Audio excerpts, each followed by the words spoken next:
नमस्कार आपण मानक चाटशाली रचना और पत्र लिखन अध्याय को स्वागत करुछु।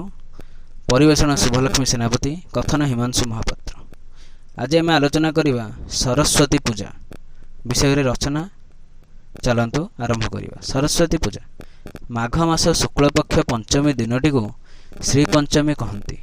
प्रतिवर्ष यही दिन सरस्वती देवी को पूजा करा जाए। से विद्या और बुद्धिर मालिक अटंती।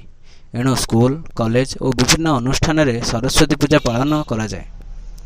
पूजार पूर्व दिन विद्यालय हता को सफासुतरा करा जाए। विद्यालय फाटक आगे आंब तोरण शोभा पाए। देवी पूजा मंडपटी को भल भाव सजाई दि जाए। पूजा दिन सकाळु पूजा मंडप उपर देवी मूर्ति को स्थापन करा जाए। पिला माने सकाळु गाधोई नुआ जामा पैंट पिंधि स्कूल को जाती। देवी सेमाने नाना जातिर फूलरे हार तैयारी करती। ब्राह्मण पहुँचले पूजा आरंभ हुए। शंख और घंट शब्द चारिआड कंपी उठे। ब्राह्मण होम कला बेले पिला माने हाथ जोड़ी छिड़ा होता। पूजा शेष समस्ते पुष्पांजलि दियंती। तापर प्रसाद सेवन करी समस्ते घर को फेरती।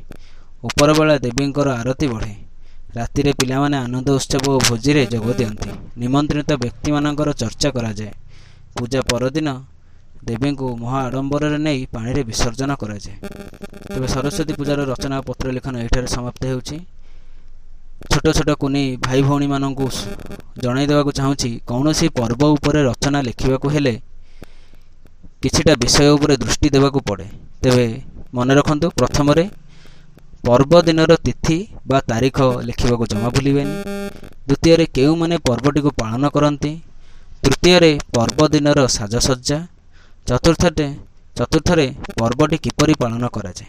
तो यही चारोटी जिनिस को मन रखी आपण माने जेकोसी पूजा पर्वण उपरे रचना कि पत्र लेखन लिखिले ताहा सफलतार सहित उच्चता को छुई थाए।